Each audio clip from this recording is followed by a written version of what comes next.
Welcome back to Contemporary Black Voices, where the topic today is on Project 2025. In my opening statement, I mentioned that one of the Twitter users mentioned that the project itself was a representation of what they call Christ fascism. So I want to pick up on your thoughts about that statement. Yeah, I wanted to go back to that. How do you define that? Well, Christ fascism? so if you think about this, that we've heard even the current House Speaker talking about we need to move back to a Christ-centered state. We need to put God back in the country. You know, this whole focus on having just a Christian society. What does that mean for everybody else? What does that mean for those who are Islamic, Muslim? Right. You know, what is a Christian? You know, be a big thing. What is a Christian? What about, okay, let's talk about the Wiccas. Let's talk about a whole bunch of the witches, the Wiccas. You know, there is a whole branch of faiths that are not considered Christian. So they're talking about creating what they want to take America back to its original purposes to be a Christian. What's that mean to black folks? Well, well, the cat a white Christian nation is what they want to take America. I'm glad you admitted that. I'm glad you You admitted know, that. that's interesting because Thomas Jefferson was more deist than he was a Christian. He believed there was a God, but God doesn't interfere in what happens here on earth. And people get this idea, this started out as a Christian nation. The founding fathers really were not what you call, some of them were, but not all of them were Christians. And then the whole question, and I think you all know this as well as I do, how the hell can you call yourself a Christian nation and you got slaves? How can you do that? well, you know, one of the things that my father, who was a minister, was to say, he said, Sharon, when people read the Bible and the sentence starts with but, Watch out. go back and read what was said in front of that. But what a lot of folks say is they focus on the but and never consider what was written beforehand. So we're going to have, if we have Trump as president, the focus will be on the but, to justify the but in whatever chapter in the Bible, the but, and make decisions on the but. I want to make this point, but I don't want to There's the butt right there. something that we discuss. Why should we even be talking about a guy like Trump with the possibility of being a president a second time? Well, because he's leading in. Who cares? Well, no, he's leading in the 6 of the 7 most important states for determining a president, and he's leading pretty well over Biden. And you have to take into consideration, they've thrown a couple of wrenches into the mix. They're probably Like gonna. what? The senator who is no longer running. Manchin. Manchin. So Manchin. Manchin's going to draw votes from Biden. You have a couple of people out there, Kennedy Jr., Robert Jr.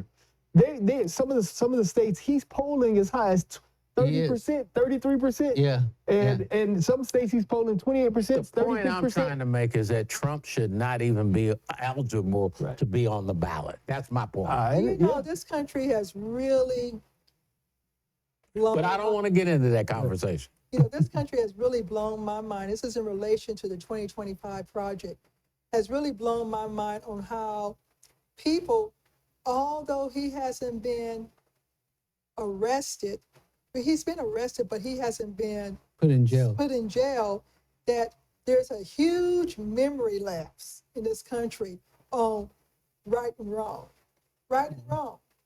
And what I have seen the Republicans do is they have really taken this memory lapse of what you saw on January 6th was not an insurrection. It was a bunch of people. Yes, some of them were acting badly, you know, but it was not an insurrection. Right. And you got a whole bunch of people who believe that. Yeah. You got a whole bunch of people who believe that Obamacare is bad, but they are the main benefactors of that healthcare system, and they're going to be voting against their interests. I think that when you, I think it's less right and wrong and more black and white. Because if you take the same principles of Obamacare and you title them Romneycare, they were very popular. If you take the George Floyd protests and you contrast that with the activities of the White House, the protests for George Floyd were peaceful, whereas the insurrection at the White House, So there's a lot of black folks, yeah, officers were getting bear sprayed and beaten and all kinds of stuff. And so, but it's always been a matter of it's black and white. They wanted to they were ready to impeach Obama over wearing a tan suit, but Trump can have 23 credible accusers of rape. So it's a matter of a matter of a black and white perspective in this. So country. getting back to what Sharon asked about, what'd you call that? fascism. Yeah. Christ fascism. You know, spoiler alert, I'm going to tell folks, I'm really having serious thoughts and looking at how the Christian faith is actually affecting me as a person and me as a black person. And the reason is because when you look at what has happened with us in general, when you look at some of the things that were talked about, you've mentioned about Langston Hughes and the different things and the quotes that have been made. How long have those folks been dead? And we're still looking at the same type of issues today as we looked at back then. As it gets back to the Christ piece, I'm saying the Bible was manipulated to really do things to us that we didn't really have any choice over. Wait, and if those folks, are you saying to us? You talk about black people? black people, You yeah. had like the slave Bible. Like the slave Bible. Like the slave Bible. Right. And I didn't want to bring that up because some people say, oh, there's no such thing as a yeah, slave there Bible. There is. I wish I had a copy of it, to be honest with you. Oh, you have one? No, I said I wish I did Okay. have a copy of it. That Bible was, that section of the Bible was totally manipulated and given to slaves to justify you honor your masters. Well, was the whole premise. yeah, but slaves did not buy into that. They were forced to take it, but a lot of people don't know the slaves used to go out into the woods.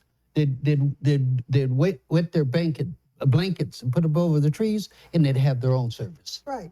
And they'd have their own service. So But that was the they whole did. premise. The thing is that these, I'm gonna call them conservatives, Republicans, Christ fascists, their whole premise is to take reality and do something to it to where what looks real isn't real, but now this reality it is no longer a reality, but it becomes a reality to the person who doesn't know any better. And one of the things that I'm concerned about this Project 2025, I'm glad we're discussing it. Because when I saw it, I said, whoa, they got the playbook here. I mean, these people are so bold. They're saying, look, we're going to put the playbook on the table and see who reads it. And there's going to be a lot of folks here who won't read it. And that should be the determinant whether you vote or not. But I want to go back to what Fred said when he talked about the slaves and what we didn't believe as slaves and what we did. We were maybe either Christians or we participated in religion or whatever. I made the statement earlier, what has changed that's any different? We don't believe in this 2025. We don't believe in a lot of these things that are being said to us today. We don't believe in not being able to teach the historical values of what the black people have done in America. But yet and still, we still look at the situation as if nothing has changed, as if everything is still the same. It's us who has to do something different because we are that people who are in the dictionary who say, these are people who just don't understand. We've had this done to us forever, and they keep going and doing the same thing that we've been doing all along. And we have to stop it. So I want to make just two quick points. So the The scary thing also about this is, again, they want to concentrate power into the office of the president. That gives him the power to fire special counsel, gives them the power to just outright dismiss or replace attorney generals. It gives him, it concentrates a lot of power into the office of the president. And again, it gives him the power to implement the Insurrection Act. So what that gives them the power to do is arrest and detain without warrant, without trial, without anything. So I mean, it's a scary proposition, not just for African Americans, but just for everybody. The other point I want to make is just a historical point. I want everybody needs to understand this, because a lot of people don't understand history. The Nazis were elected, and so I think that's what I think people understand. Hitler was elected. He came to power legally, and it might blow your mind, but you can research this. The Nazi Party won election after election after election. The president at the time, President von Hindenburg, said, "I'm not going to give you power. I'll make you vice chancellor." Hitler said, "I won't take it." He said, "I have time." And he waited, this is even after they had won a majority in the German Reichstag, was their equivalent to our Congress. They won an additional election, and he had to hand over power. So my point is, dictators don't come to power by overthrowing the government. They come to power legally. Another parallel is Hitler was the first politician to have his own plane and fly from city to city and giving multiple speeches in the same day. He was also a political rock star in his day. So you draw the comparisons that you want to draw to that, but I just want you to understand that democracy does not, it doesn't die a lot of times through gunfire. It dies at the ballot box. So let me ask you a quick question. Are you saying that the Project 2025 is the mandate called mandate or something? It's something else. Is that our modern day Mein Kampf? It is the modern. It is a direct. I mean, the parallels are just spooky. If you, hell, they're all the Republicans. Both the Trumpers are Nazis anyway. So we know where they got it from. So it's not like they're unfamiliar with this playbook. So yeah, the parallels. They came to power election after election after election. Hitler himself said, "I started with 1,000, and now I have 16 million." Yeah, but I'm not sure. He had to.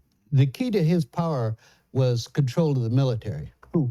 Hitler. He had to control the military. He had to control the generals. He had to control all those people. No, I'm talking about how he came to power. But I'm saying they were elected. Getting and holding the power as a dictator. If Trump is elected and they try to implement that project, there's going to be so much insurrection in this country that, well, let me finish. Okay. He's going to need the military to put down the insurrection.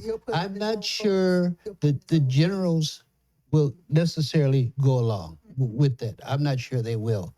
And he confronted that even in the last, when he was president, where there was a close confrontation and the military would not go along with him. He'd have to have all generals that think the way he does.